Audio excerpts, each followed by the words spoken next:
إن الحمد لله نحمده ونستعينه ونستغفره ونعوذ بالله من شرور أنفسنا ومن سيئات أعمالنا من يهده الله فلا مضل له ومن يضلل فلا هادي له وأشهد أن لا إله إلا الله وحده لا شريك له وأشهد أن محمدا عبده ورسوله صلى الله عليه وعلى آله وأصحابه ومن تبعهم بإحسان إلى يوم القيامة أما بعد. Alhamdulillah ya alhamdulillah. Kembali kita bersyukur kepada Allah Subhanahu wa taala yang telah memudahkan kita untuk melanjutkan kajian kita tentang membahas kitab Nukhbatul Fikr tulisan Hafiz Abdul Fadl Ibnu Hajar Al-Asqalani rahimahullah taala.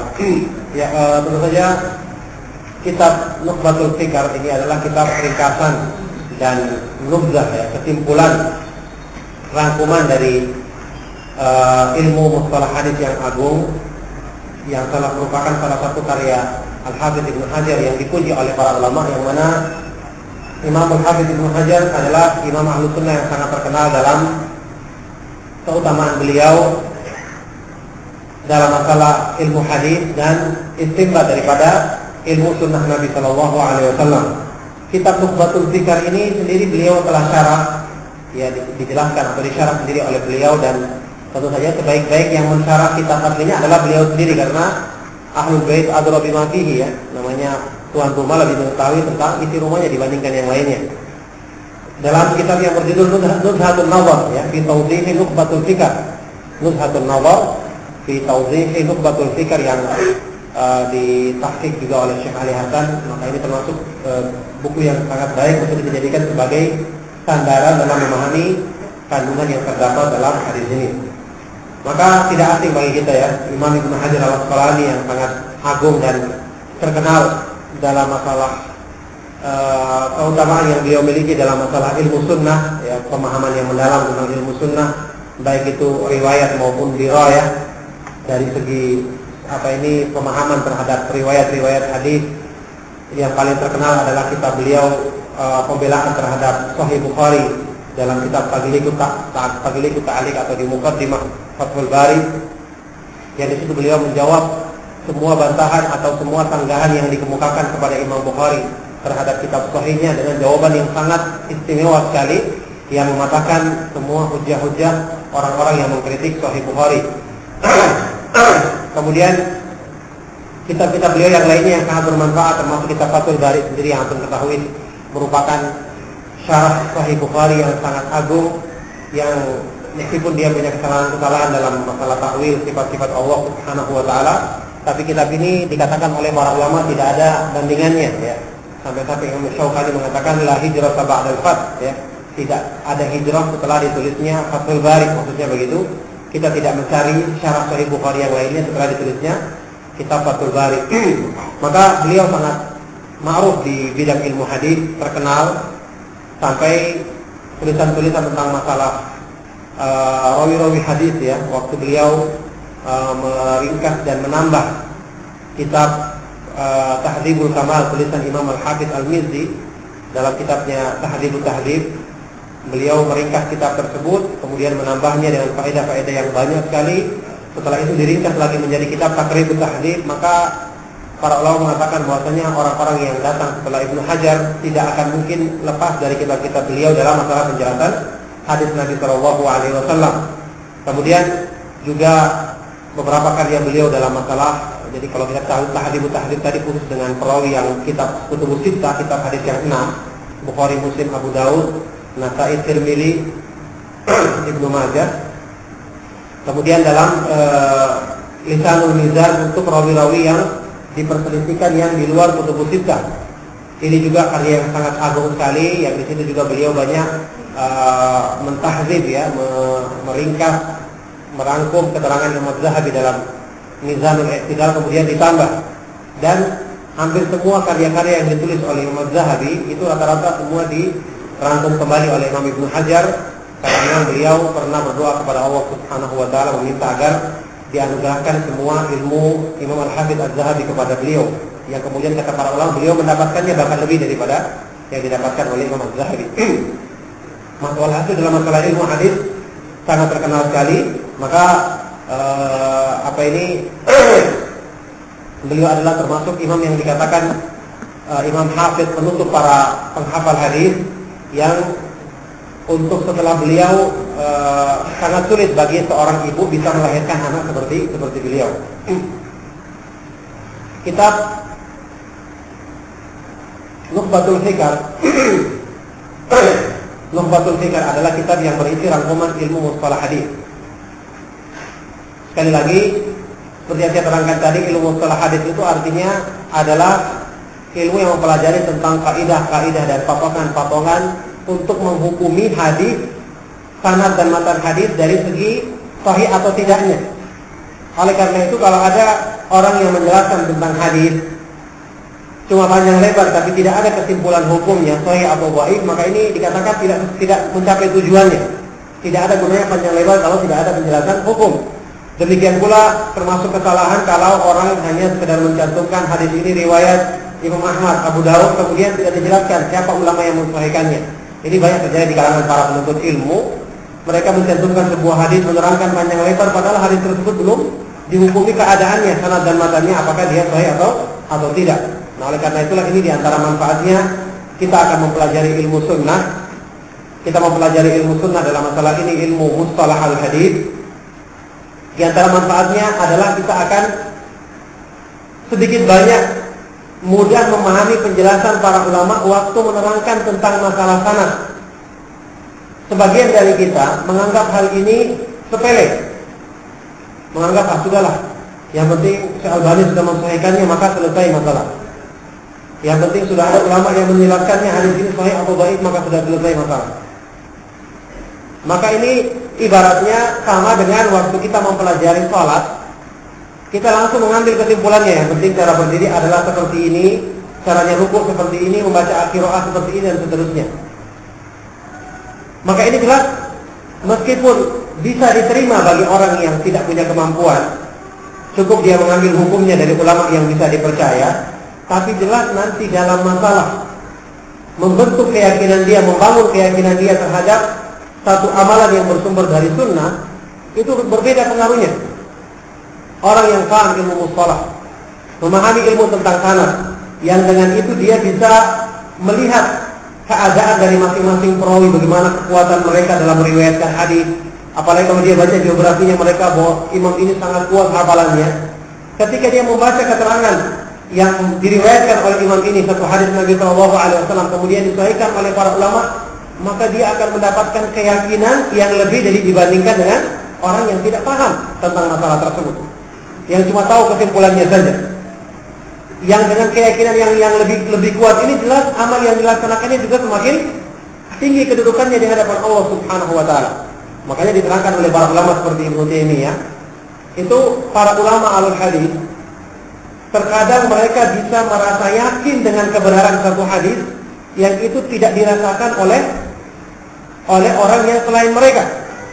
Kenapa? Mereka mengenal kecermatan dan kekuatan hafalan para perawi hadis tersebut. Mereka baca biografinya bahwa ulama ini tidak pernah salah dalam meriwayatkan hadis. Kemudian mengetahui persis bahwasanya ulama ini termasuk yang suka mengkritik bahkan orang-orang yang salah misalnya. Sehingga pengaruhnya waktu dia mengetahui riwayat ini dari jalan imam tersebut akan semakin besar, bahwasanya imam ini karena terkenal ketelitiannya, maka dia tidak mungkin salah dalam masalah ini. Jadi banyak masalah-masalah nanti kita akan mudah untuk paham dan menguatkan keyakinan kita tentang terjaganya ilmu sunnah Nabi Shallallahu Alaihi Wasallam, yang itu mungkin orang-orang awam tidak akan memahaminya dengan baik. Jadi kalau ada yang bertanya kepada kita, kenapa antum bisa yakin bahwasanya ilmu tentang hadis Nabi Shallallahu Alaihi Wasallam itu akan terjaga sampai di akhir zaman? Apakah tidak mungkin nanti ada yang riwayat-riwayat yang palsu yang luput dari pengamatan para ulama? Maka jawabannya, orang yang seperti ini nggak kenal ilmu mustalah. Kalau dia paham ilmu mustalah, bahwasanya bagaimana ketelitiannya para ulama jarh wa ta'dil ketika meneliti hadis Nabi Shallallahu Alaihi Wasallam, bagaimana mereka berusaha membandingkan satu riwayat dengan riwayat yang lain. Mungkin saya pernah contohkan dalam pengajian sewaktu Imam Yahya bin Ma'in, Imam Ahlus Sunnah yang terkenal di zamannya, yang disebut oleh Imam Ahmad bahwasanya ka'annallahu khalaqahu li hadzal sya'n, seolah-olah Allah menciptakan beliau untuk ilmu hadis khusus. Imam Yahya bin Ma'in ini terkenal kalau beliau menghadiri majlis, maka guru yang membacakan hadis langsung gemetaran sampai jatuh bukunya. Karena yang menghadiri ini orang yang bukan cuma sekedar mendengar tapi ingin mengkritik. Beliau pernah ingin membuktikan kesalahan satu riwayat yang diriwayatkan oleh Hammad ibnu Salamah, dan dia adalah perawi yang terpercaya meskipun ada salahnya ya dalam masalah riwayat. Dia ingin membuktikan ada satu riwayat kesalahan dari riwayat Ibnu Salamah ini ada salahnya, terbukti dibandingkan dengan riwayat imam yang sezamannya ada yang salah. Cuma dia tidak tahu yang salah ini Hammad ibnu Salamah atau muridnya. Bagaimana cara dia membuktikan kesalahan tersebut atau mencari siapa yang salah? Karena semua ini masalahnya perawi-perawi yang terpercaya dan ini lebih sulit untuk mengetahui siapa yang salah. Maka harus ada indikasi yang kuat kan ya, ada dalil yang kuat untuk menyalahkannya. Bagaimana caranya? Dia mendatangi sekitar 17 orang atau 19 orang muridnya Hammad ibnu Salamah. Dan mendatangi zaman dahulu ya tidak pakai pesawat ya. Mendatanginya harus dengan jalan ke sana kemari. 17 orang di kota-kota yang berbeda-beda. Hanya untuk membuktikan siapa yang salah dalam masalah hadis ini. Bagaimana caranya? Dibandingkan riwayat dari 17 muridnya. Kalau 17 muridnya ini sepakat meriwayatkan riwayat yang salah tadi, karena ulama hadis itu mereka tidak akan menambah dan mengurangi sedikit pun riwayat. Jadi kalau salah yang mereka riwayatkan apa adanya, karena itu yang mereka dengar dari gurunya. Kalau ke-17 muridnya ini meriwayatkannya secara sepakat seperti kesalahan tadi, maka berarti diketahui yang salah adalah Hammad ibnu Salamah gurunya. Kenapa? Karena muridnya meriwayatkan dalam satu bentuk. Kalau muridnya terjadi perselisihan, ada yang meriwayatkan begini, ada yang meriwayatkan begini, berarti diketahui ini terjadi dari sebagian muridnya.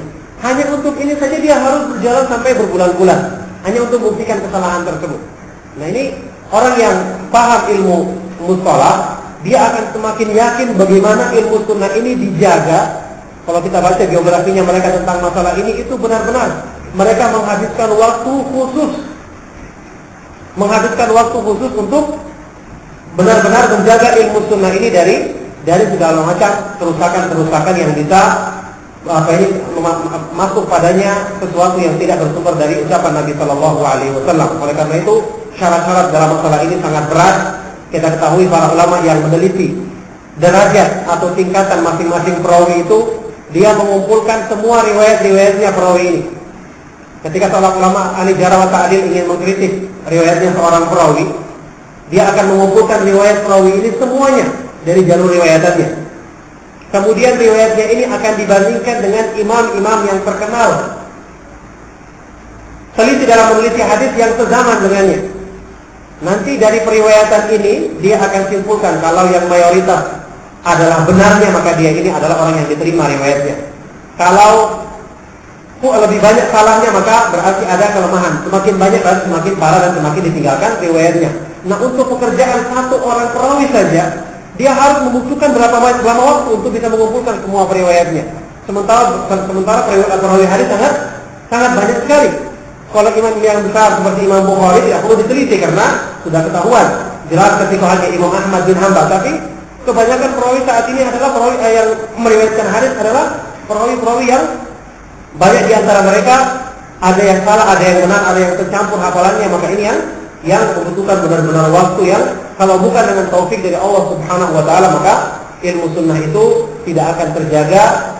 Yang kemudian dengan taufik Allah Subhanahu wa taala, Allah berikan kemudahan bagi mereka untuk mempelajari dan menjadi sebab terjaganya sunnah Nabi Shallallahu Alaihi Wasallam sampai kepada kita dalam keadaan murni sampai saat sekarang, bahkan sampai di akhir zaman.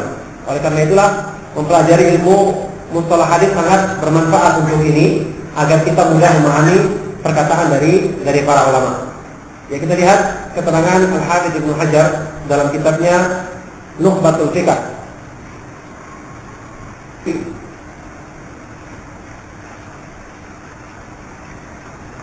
Bismillahirrahmanirrahim. Alhamdulillahilladzi lam yazal aliman qadira, bukan aliman ya, aliman di situ yang benar, lam yazal aliman qadira.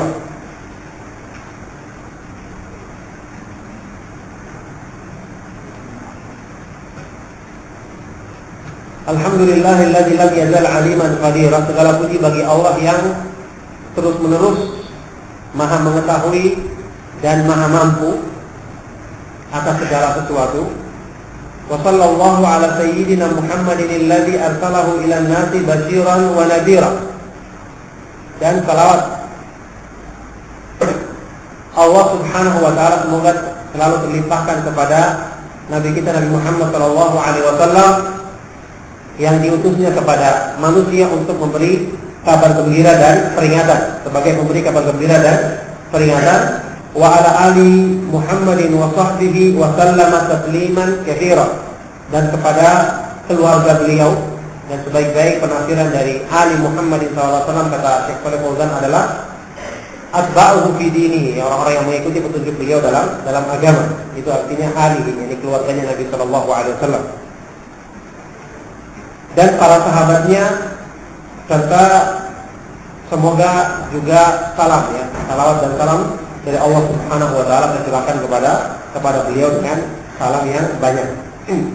Ini pembukaan yang disampaikan oleh Imam Ibnu Hajar, ya beliau tidak menyampaikan pembukaan dengan khutbatul hajah karena ini memang diperbolehkan, dan memang banyak di kalangan para ulama yang menulis hadis, termasuk yang ucapannya ditulis misalnya dalam khutbah mereka, itu banyak di antara mereka yang tidak menggunakan khutbatul hajah, innal hamdalillah nahmaduhu wa nasta'in dan seterusnya, karena ini memang diperbolehkan dan tidak wajib hukumnya, meskipun jelas yang terbaik adalah untuk kita lebih sering menggunakan pembukaan khutbah yang disampaikan oleh Nabi Shallallahu Alaihi Wasallam yang kita kenal dengan khutbatul hajah.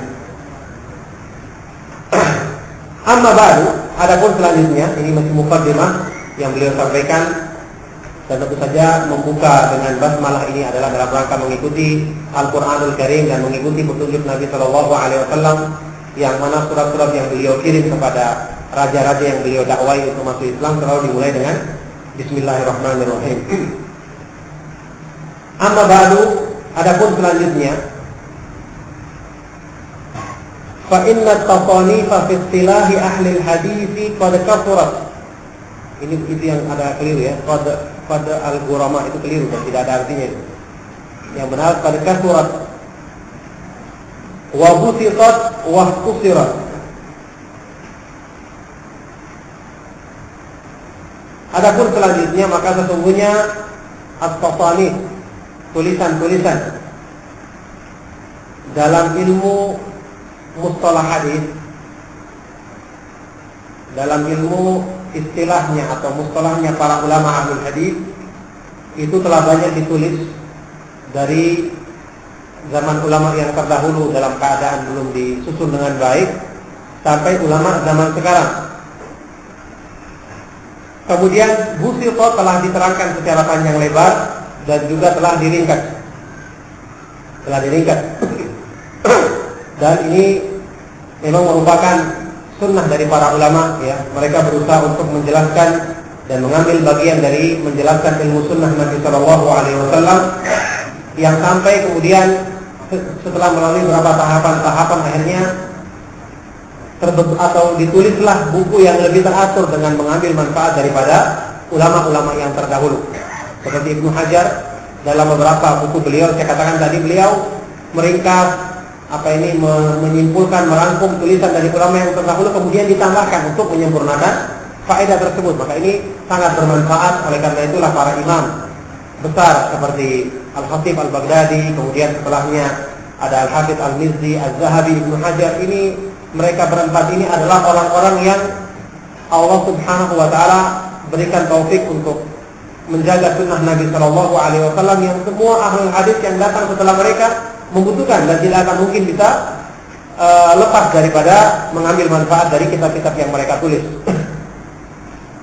Jadi tulisan dalam masalah ilmu mustalah hadis telah banyak ditulis oleh para ulama secara ringkas. Imam Ibnu Hajar menerangkan sendiri bahwasanya disebut-sebut yang pertama kali menulis tentang masalah ilmu mustalah hadis, tapi jelas tidak lengkap ya, belum sampai dirangkum dengan rangkuman yang baik dan belum disampaikan secara lengkap, yaitu dinisbahkan yang pertama kali melakukannya adalah Imam Al-Qadhi Abu Muhammad Ar-Ramaharmuzi.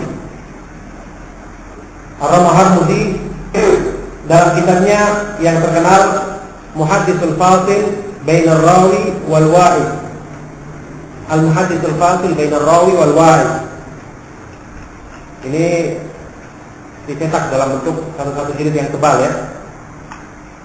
Dan ini disebut-sebut sebagai kitab mustalah hadis yang pertama kali ditulis. Meskipun jelas kalau faedah-faedah ilmu hadis telah ditulis oleh ulama yang terdahulu, beberapa di antara faedahnya seperti Imam Syafi'i dalam kitabnya Ar-Risalah yang memuat beberapa pembahasan tentang masalah hadis, juga tentang masalah fikih, tapi belum dikhususkan atau belum disusun dengan baik atau dijabarkan dengan penjelasan yang terdapat dalam kitab-kitab yang ada saat ini. Jadi yang menulis khusus pertama kali adalah Imam Abu Muhammad Ar-Ramah Al-Muzi. Setelah itu menyusul Imam Al-Hakim Abu Abdullah An-Naisaburi, imam yang menulis kitab Mustadrak yang terkenal. Beliau juga menyampaikan ilmu mustalah hadis dengan contoh-contoh dengan sanad, karena mereka dulu biasa menulis dengan hadis dengan sanad, menyampaikan hadis dengan sanad-sanadnya. Ini pun juga beliau belum susun dengan baik, juga belum diberikan tartib yang lebih mudah untuk dibaca dengan baik.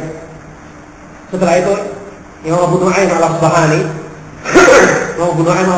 kemudian datang membuat mustakhraj atau kitabnya Al-Hakim tadi, juga banyak memberikan faedah yang berhubungan dengan mustalah hadis.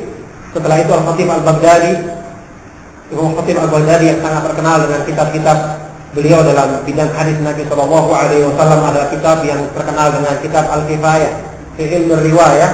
Ini termasuk kitab yang dijadikan rujukan dalam ilmu mustalah dalam beberapa hal yang berhubungan dengan periwayatan hadis. Al-Kifayah fi Ma'rifati Usul Ilmu Riwayah. Kemudian kitab tentang adab penuntut ilmu dan syekhnya Al-Jami' li Akhlaqir Rawi wa Adabis Sami, juga ini kitab dari beliau. Yang bahkan hampir setiap bidang ilmu hadis maka Imam Al-Khatib Al-Baghdadi punya tulisan tentang masalah tersebut. Oleh karena itu dia adalah imam besar yang sangat terkenal di bidang ini. Kemudian datang beberapa imam yang lainnya yang juga menulis tentang masalah ini, tapi semua rata-rata belum lengkap dan belum tertata dengan baik, seperti Imam Al-Qadhi Iyad Al-Yahsubi, kemudian Abu Hafiz Al-Mayyaniji, juga dalam kitabnya yang berjudul Ma la yasa'ul muhadditsa jahluhu.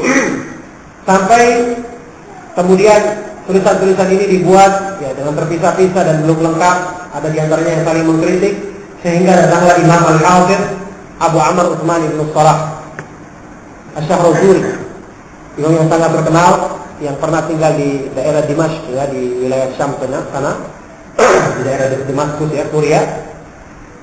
Ketika beliau menjadi pengajar di madrasah hadis di zamannya, yaitu Madrasah Al-Ashrafiyah, beliau mulailah merangkum dan menyusun dengan baik ilmu mustalah berdasarkan keterangan yang disampaikan oleh ulama sebelum beliau. Jadi mulai dari tulisan-tulisannya Ramah Al-Muzi, Al-Hakim Naisaburi, Abu Nu'aim, tulisannya Al-Khatib Al-Baghdadi beliau kumpulkan, beliau satukan, dirangkum dengan bahasa yang lebih sederhana, kemudian disusun dengan baik. Setelah itu beliau menyampaikannya dengan imla, yang didiktekan kepada murid-muridnya, yang kita kenal dengan ini tulisan beliau. Ada yang mengatakan namanya Muqaddimah Ibnu Salah fi Ilmu Mustalah Al-Hadis. Muqaddimahnya Ibnu Salah dalam ilmu mustalah hadis. Ini buku yang paling terkenal karena yang pertama kali disusun dengan baik dan mencakup banyak beberapa macam daripada hal-hal yang berhubungan dengan ilmu ini dirangkum dalam buku tersebut. Kemudian beliau sampaikan sedikit demi sedikit, diimlakan kepada murid-muridnya. Setelah itu beliau juga ingin menambahkannya lagi beberapa faedah-faedah, maka buku ini adalah buku mustalah yang menjadi rujukan, menjadi acuan. Setelah itu banyak ulama yang kemudian mensyarahnya, ada yang meringkasnya, ada yang menjadikannya sebagai syair agar mudah dihafal, ada yang kemudian menambahkannya. Maka buku ini adalah yang menjadi rujukan setelah itu. Oleh karena itu buku-buku yang ada saat ini yang terkenal itu tidak luput, mesti ada kaitannya dengan bukunya Muqaddimah Ibnu Salah, Muqaddimah Ibnu Salah di Ilmu Mustalah. Baik itu kitab Tadribur Rawi tulisannya Imam As-Suyuti, kemudian Ikhtisar Ulumul Hadis Ibnu Katsir, kemudian Fathul Mughith As-Sakhawi, rata-rata semua berhubungan dengan buku ini. Oleh karena itu Imam Ibnu Salah adalah sangat terkenal sekali dan yang memiliki jasa besar dalam menghimpun ilmu mustalah ini. yang kemudian disampaikannya di hadapan murid-muridnya, maka jadilah buku yang sangat agung tersebut. Maka ini keterangan dari Ibnu Hajar bahwasanya dia menyampaikan bahwasanya tulisan-tulisan dalam masalah ini telah banyak. Tapi apa tujuannya? Kenapa kok beliau juga menulisnya dan membuat ringkasan tentang ilmu mustalah hadis? Kenapa tidak mencukupkan dengan buku-buku yang terdahulu? Beliau menyebutkan di muqaddimah ini tujuannya adalah kata beliau, fasa'alani ba'dul ikhwah fasa'alani ba'dul ikhwani an ulahkisa lahumul muhimma min dzalik. Maka salah seorang dari ikhwan kita meminta kepadaku agar aku membuat ringkasan al-muhimmah, membuat ringkasan tentang perkara-perkara yang penting dari ilmu yang agung ini.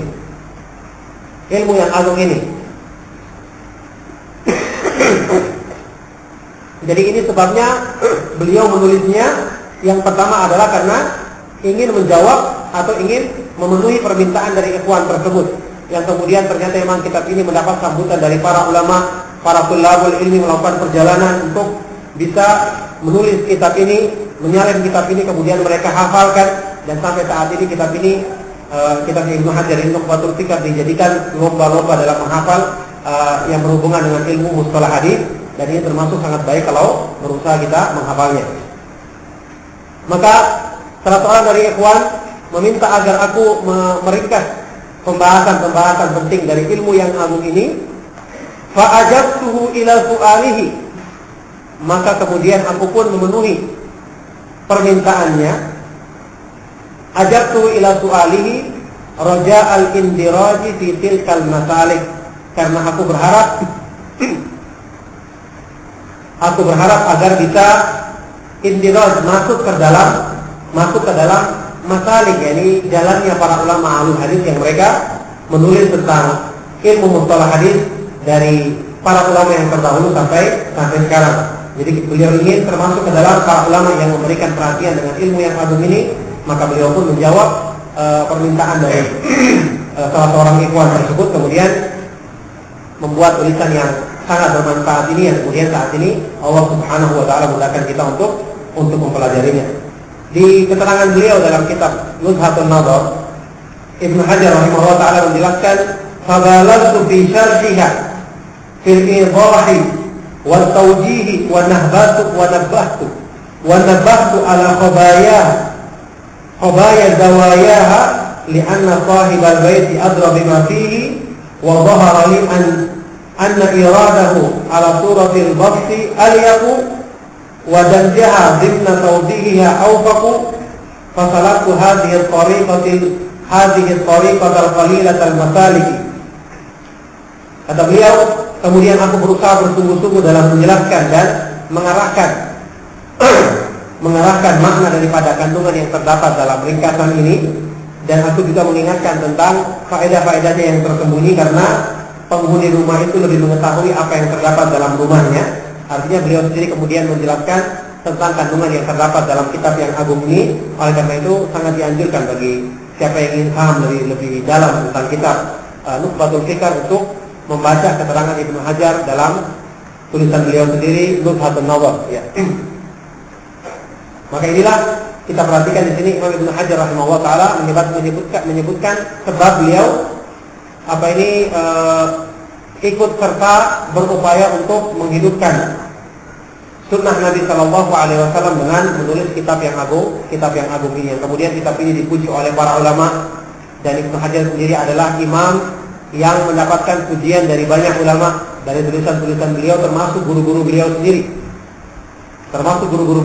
Imam Al-Iraqi, kemudian Al-Bulqini, Ibnul Mulaqin, semua adalah imam penghafal hadis di zamannya yang memuji tulisan-tulisan Ibnu Hajar, termasuk juga para ulama di zamannya yang memuji tulisan ini. Oleh karena itulah dengan ini kita mendapati bahwasanya Allah Subhanahu wa taala memang menghadirkan dari setiap generasi, setiap zaman orang-orang yang diberikan taufik oleh Allah Subhanahu wa taala untuk menjaga sunnah Nabi Shallallahu Alaihi Wasallam ini. Jadi di sini muqaddimah dari keterangan beliau. Setelah kita ketahui dengan ini sebab beliau menulis kitab ini, dan sebab beliau ikut serta untuk menulis tentang masalah yang berhubungan dengan mustalah hadis dengan meringkas pembahasan-pembahasan yang paling penting dalam masalah ini. Ya, karena sudah waktu kita cukupkan. Teruskan nanti mulai dari ucapan beliau fa'akul setelah itu. Sallallahu alaihi wa sallam Muhammadin wa ala alihi wa ashabihi wa man tabi'ahum bi ihsan ila yaumil qiyamah wa akhiru da'wana alhamdulillahi rabbil alamin.